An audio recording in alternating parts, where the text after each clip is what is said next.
सुप्रभात साथियों, मैं कुंदन कुमार स्वागत करता हूं डीसी यानी डेली करंट अफेयर्स एनालिसिस के शानदार सेशन में। दोस्तों चलिए सेशन की शुरुआत करते हैं। पिछले वीडियो में पूछे गए प्रश्न के साथ बड़ा ही अच्छा प्रश्न था। जो प्रश्न पूछा गया था कि हाल ही में दोस्तों किसे बिहार चुनाव के लिए स्वीप आइकॉन नियुक्त किया गया है। तो दोस्तों नीतू चंद्रा और क्रांति प्रकाश झा को, किसने दोस्तों? नीतू चंद्रा और क्रांति प्रकाश झा। क्रांति प्रकाश झा को आप जानते होइएगा दोस्तों, जो छठ में शारदा सिन्हा का गीत आया है दोस्तों, 8 मिनट का गीत है। उसमें दोस्तों जो बाहर छठ करती है उसकी पत्नी रहती है, उन दोनों को ही दोस्तों क्या बनाया गया? बिहार चुनाव के लिए स्वीप आइकॉन नियुक्त किया गया। यानी ऑप्शन नंबर 3 इसका क्या हो जाएगा?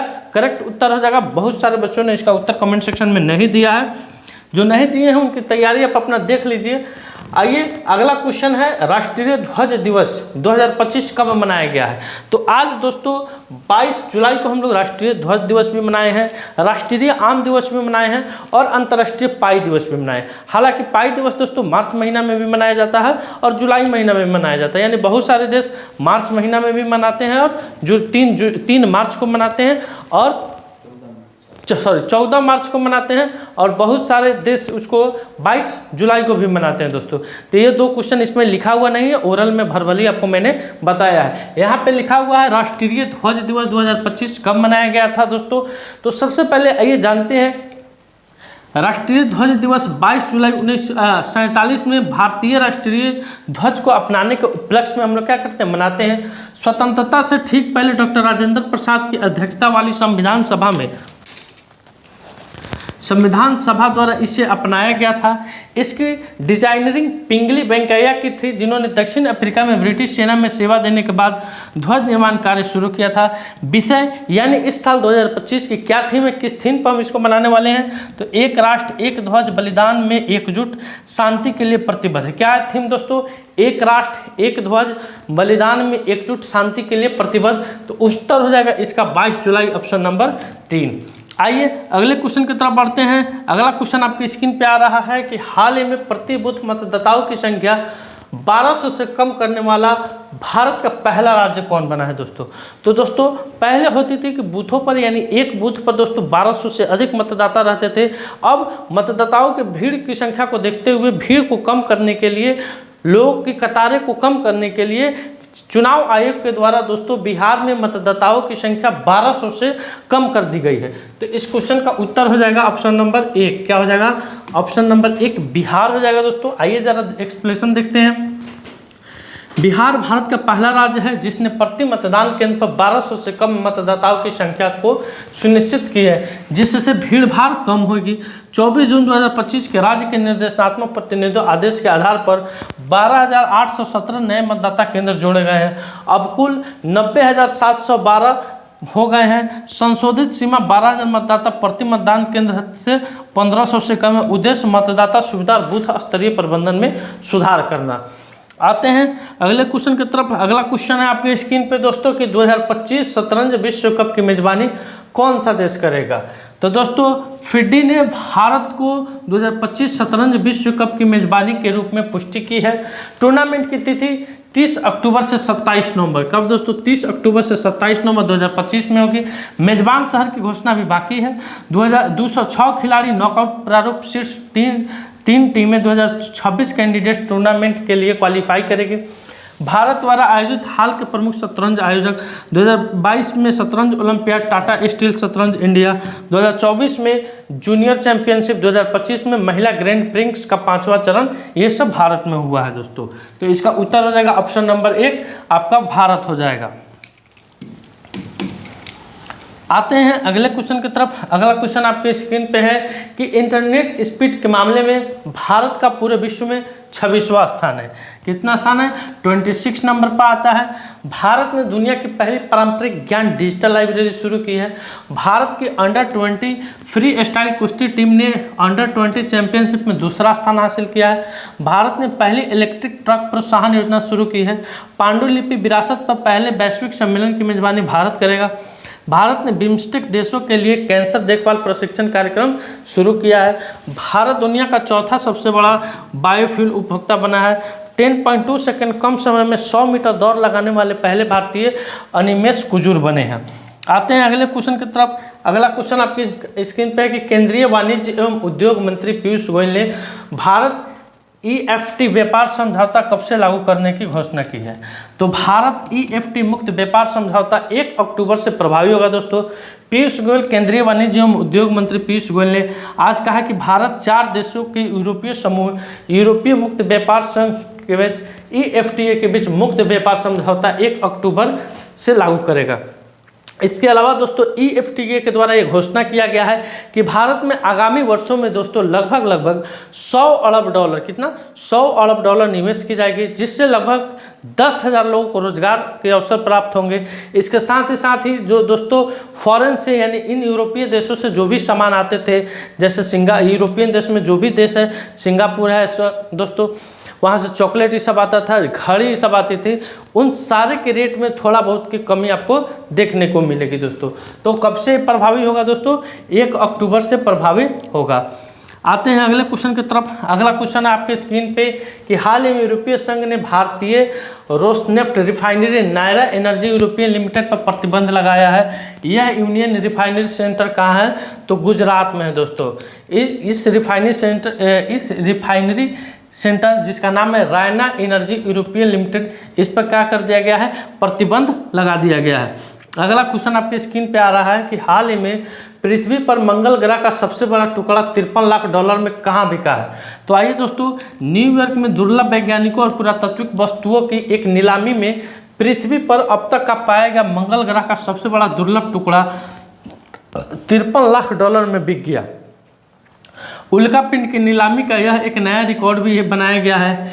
NWA ने 16,778 नामक इस पत्थर की नीलामी में ऑनलाइन और फोन पर बोलीदाताओं के बीच 15 मिनट तक बोली लगाने की होड़ मची रही।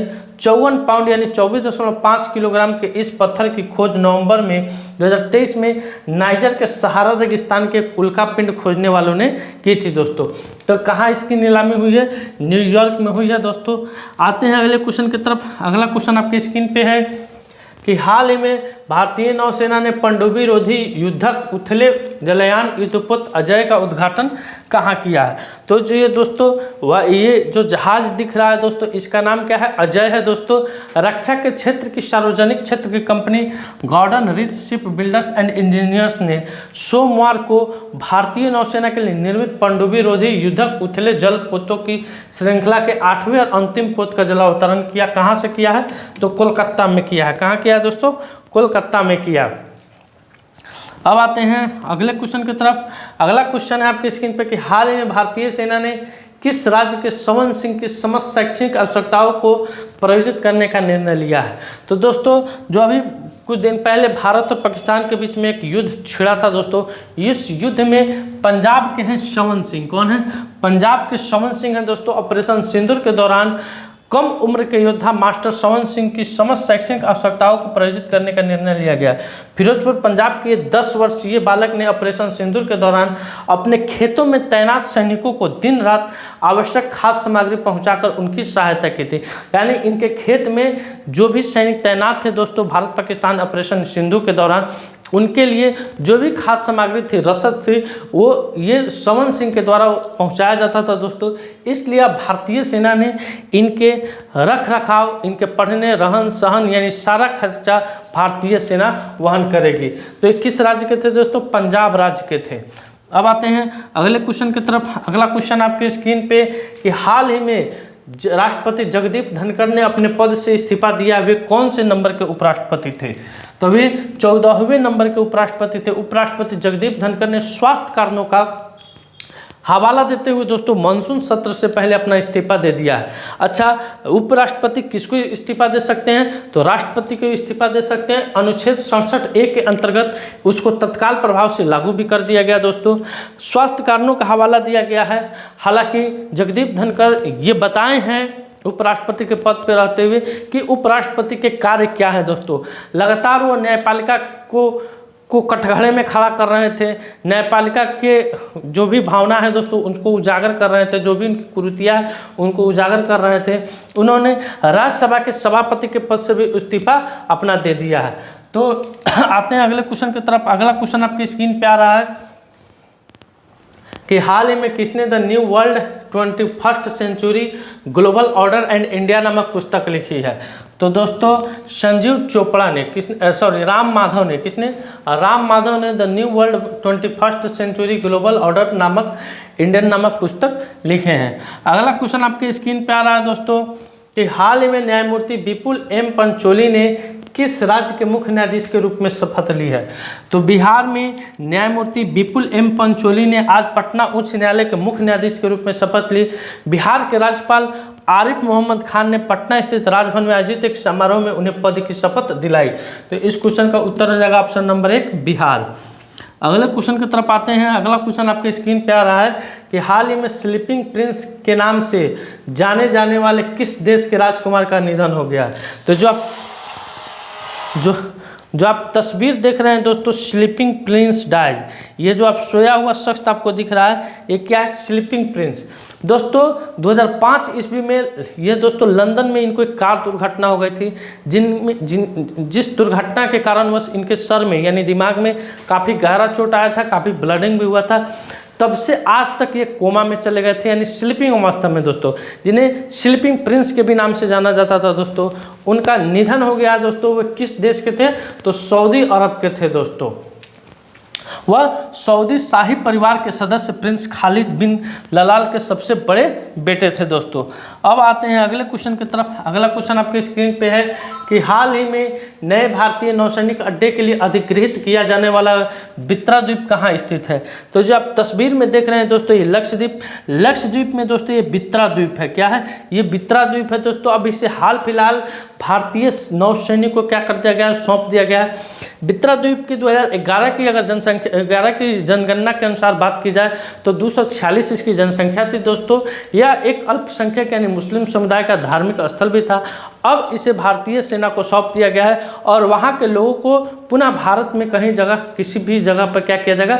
विस्थापित किया जाएगा। हालांकि वहाँ के स्थानीय लोगों के द्वारा इसका घनघोर विरोध किया जा रहा है, वहाँ के सांसद के द्वारा भी इसका विरोध किया जा रहा है दोस्तों। और संसद में मानसून सत्र में इस मुद्दा को उठाया जाएगा। हालांकि ऐसा कुछ नहीं होगा, उसे भारतीय सेना को सौंप दिया गया, मतलब सौंप दिया गया, मोदी जी सौंपे हैं।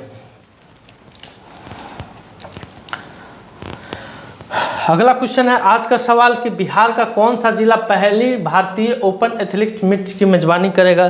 तो इस क्वेश्चन का उत्तर आपको कमेंट सेक्शन में धड़ाक से अंदाज में देना है दोस्तों। आज का सेशन मेरा यहीं समाप्त हुआ। वीडियो अच्छा लगे वीडियो को लाइक कीजिए, शेयर कीजिए, चैनल पर नए तो चैनल को सब्सक्राइब कीजिए। मिलते हैं अगले वीडियो में, तब तक के लिए धन्यवाद। वंदे मातरम।